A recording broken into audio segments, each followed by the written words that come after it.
Coles, and welcome to the Farm and Home Show.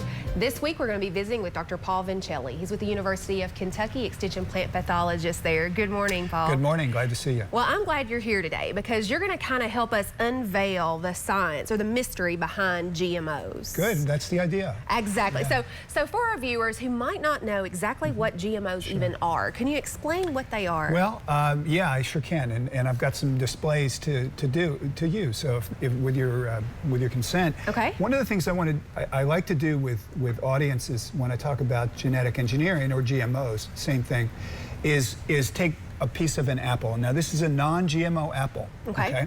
And so I take a bite out of it and I ask people to raise their hands if they think that I'm eating DNA. Okay. And yeah, exactly. You know, actually, you were right on it. You know, it didn't take you very long.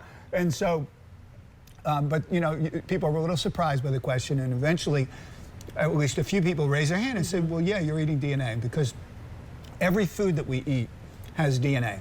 The apple has DNA of apple, DNA of bacteria that are on the surface, and other forms of DNA in what I've just eaten. So DNA is not harmful, and that's a really good starting point to understand genetic engineering. Absolutely, and there's so much DNA in apple, you know, and that's why we have guys like Paul who can understand all the things that go into that. But with GMOs, how does that DNA come into play? Right. Okay. So this demonstration is a way to get at that. So because it's really a rather simple concept, and I think we can explain. So this is, let's imagine that this deck of cards is a plant that performs very well, a crop that performs very well in Kentucky, but it doesn't have resistance to a particular disease. Okay. This blue deck is a wild relative of the crop, the red crop, and it doesn't perform well in Kentucky,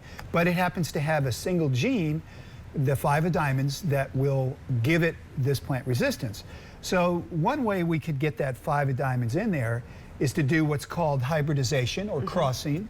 And so we're going to cross the red crop with the blue relative, and we've introduced that 5 of diamonds, or that gene, but we've mixed up the genetics greatly. Yeah, we've added a whole lot of other things as well. Exactly, and we're going to be able to get rid of most of those through conventional breeding, but not all of them. So conventional breeding is a way to actually cause a fair amount of change in the genetics of the crop.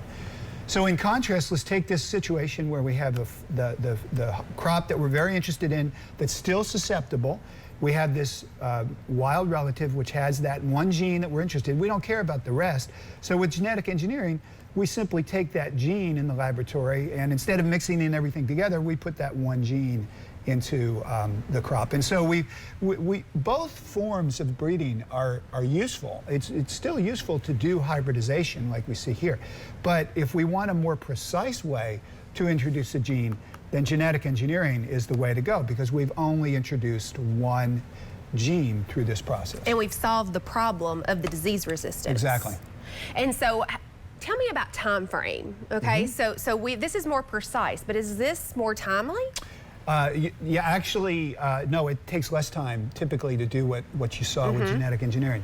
So with hybridization, this great mixture of genes is going to need to be reduced, right, to get back to a mostly red crop. And that process is called backcrossing, and that can take 5 years, it could take 10 years, 20 years, maybe not really be possible with some crops like banana. Whereas what we did with genetic engineering, once you know the gene of interest, once you've identified that gene through laboratory research, then placing it into the crop may be 6 months or a year. You know, it may not take very long at all. So this speeds up the process quite a bit. It speeds it up and it makes it more precise. Okay, so if people are still wanting to know more information, does the University of Kentucky have that information? Well, yeah, actually, the University of Kentucky, being science-based, we have a lot of good scientific information on genetic engineering. It's the strengths and the weaknesses, so we cover the waterfront. And of course, your office, you and your office are a great source of probably more than most people could stand to read. So, big piles. More than you want to know. So I appreciate you being here with us today. Make sure to tune in for the next couple days. Paul's going to be with us explaining more about GMOs. Thanks for watching, and we hope you have a great day. Sure. about. Absolutely. Okay, and so one of those is, why do we use GMOs? Why are they beneficial in our production system? Right. So we did that little demonstration of conventional breeding and genetic engineering, or GMOs, and you know, both are useful. But genetic engineering is going to be useful when there's a particular gene that you want to introduce that you can't do by conventional breeding, and so there are some examples that are widely used. First and most commonly is herbicide tolerance. So many of your viewers have heard of Roundup herbicide, or weed killer, sometimes called glyphosate, which refers to the active ingredient. And normally that would kill corn and soybeans and cotton and so on. But if you introduce a single gene into that particular gene into those crops, then they become tolerant to the Roundup herbicide. And so farmers could go out and spray and get very good, very effective and inexpensive weed control with that genetically engineered trait. Of course, there's been problems with that, of course, with the selection of weeds that resist Roundup, but that's the nature of the current state of affairs. Another trait that's been widely used throughout the world, not just here in the United States, is insect resistance to certain types of insects. And that insect resistance is commonly called BT, referring to the bacterium that was the donor of the gene. And that resistance, for example, BT resistance makes corn resistant to European corn borer, for example.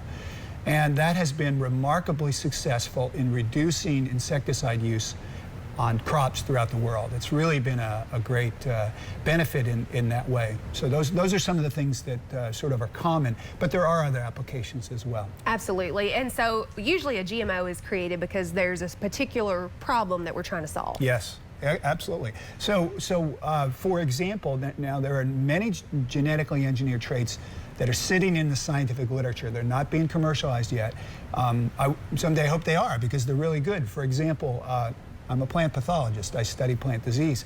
And I know that a lot of chemical is used to control plant diseases. Growers want alternatives. They don't want to spray chemicals. So genetic engineering or conventional breeding can be ways to solve disease problems. However we get there is good. Conventional breeding sometimes gives us disease resistance that's adequate, sometimes not. And when it doesn't, those are the times when genetic engineering can be so powerful and give growers ways to reduce their pesticide use. Absolutely. Now, you know, there's been some discussion about GMOs, but this is not a new technology. No, it's been used for commercialized crops for over 2 decades. There are some new techniques that are worth talking about. Gene editing is probably the way it's most commonly known, or CRISPR. Those are remarkably precise tools for genetic engineering and are really changing the world of biology, not just crops. I was about to say, it has a scope or a reach way beyond agriculture. Absolutely, yeah. CRISPR does. CRISPR does. Therapeutics, they're going to be cancer therapeutics that we expect as a result of CRISPR technologies. We're really actually in the beginning of a revolution in biology. And it doesn't feel like it because we're at the beginning, but we're actually at the beginning of a revolution in biology because of CRISPR, the latest techniques for genetic engineering. Yeah, and they can probably find more information about all the applications of CRISPR. But let's talk just a little bit. Some people are like, okay, I want to know more information. And I know that there is a publication that's available on the university's website, that's PPA right. 47. PPA 47, yeah. Yeah, so I always, as you know, I always try to make sure that the county extension agents have quite a few things available to them at their fingertips. And there's a publication they can get online. PPA 47 is the code number, and they could put in my last name, Vincelli, and they should hit it pretty easily, or they can contact their county extension office and get a copy as well. Absolutely. Addressing questions people might have, and I think probably the most common question I get asked by consumers is it safe? Yes. Yeah, I agree. That's the most common question I get. There are other issues that come up, but that is probably the most important. And, you know, understandably so. We all want to know that our food is safe. And scientists want to know that our food is safe. So So I can assure you, I think we're somewhere close to 1,000 research papers on the safety issues relating to genetically engineered crops. So there is a huge amount of science really that supports and it supports the issue of safety. And in fact, the way that you can, if you study this stuff carefully, you find that major scientific organizations like our National Academy of Sciences says that genetically engineered foods are as safe as conventional foods. And I've studied this stuff as deeply as I can because I want to be confident in what I tell the people of Kentucky. Absolutely. And yeah, I see exactly where they're coming from. There's no new risk introduced from genetic engineering that wouldn't already be there in our foods as they are. And and I agree. But then they ask, well, why will the European Union not let GMOs be in their country? And it's a great question. I've had friends ask me that. Why is it so different in Europe? And so it's important for viewers to understand that it's the publics of the various Western European countries that are hesitant to consume genetically engineered foods. It's the publics. But if you look at what their scientists say and what their scientists do, they understand genetically engineered crops to be as safe as conventional foods, just like our scientists in the United States, just like Australian scientists or anywhere, any major society in the world. So, of course, in Europe, they're not going to force genetically engineered crops on their peoples, but their scientists understand it no differently than we do. Okay, and I think those are very reputable because a lot of times if you'll get on the internet and you'll start looking and researching, there's a lot of spin going on out there. Yeah, if you do an internet search and you put in the letters GMO, easily the first top 20 hits are advocacy organizations. And while they may have the best of intentions, very often it's easy to find errors in what's being promoted. So what does a scientist do? A scientist looks to, in addition to the peer-reviewed research, we look to the really high-quality, conservative thinkers in science who are very evidence-based, and where you can find these. The National Academy of Sciences, the European Academy of Sciences, and other organizations. And you find that, that they've done the hard work for us, and they've sorted through and done the research, and they find these foods there's no new risk. These foods are as safe as anything else. And one of the follow-up questions that I get sometimes is, but GMO, I can't get away from it. I'm forced to eat it because it's all in my grocery store. But the actuality is there's a limited number of GMO crops. Yes, that's right. I think it's about 9. Some of the major crops are, corn, soybeans, cotton, canola, alfalfa. So there's a number of major agronomic crops that can be both GMO and non-GMO, but heavily GMO in the case of some of these. But almost every fruit and vegetable is non-GMO already. No one's commercialized a genetically engineered crop of, say, carrots or celery or salad. So there's a lot of things may have a non-GMO label. Well, there is no GMO.